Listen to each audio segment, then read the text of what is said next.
So we're calling this action mirroring enough. So just mirroring would probably mean that you have to adapt so far that you're getting into pretending territory. You're like, I'm having to show up in a way that isn't authentic to me and doesn't feel like me.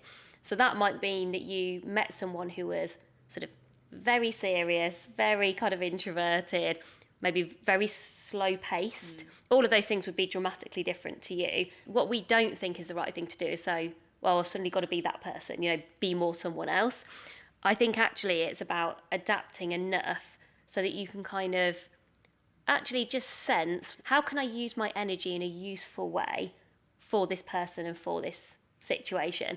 And so I think at times your random extra energy is absolutely fine. Yeah. And you were saying that, you were like, well, there are moments where it just doesn't, It's fun. it's quite fun. Yeah. And playful, and people probably need that in their weeks. But perhaps if you were meeting someone from a different culture, and perhaps if you're meeting 6 people who are all sitting around a board table in suits and look quite serious, zebra chat might not be the place to start.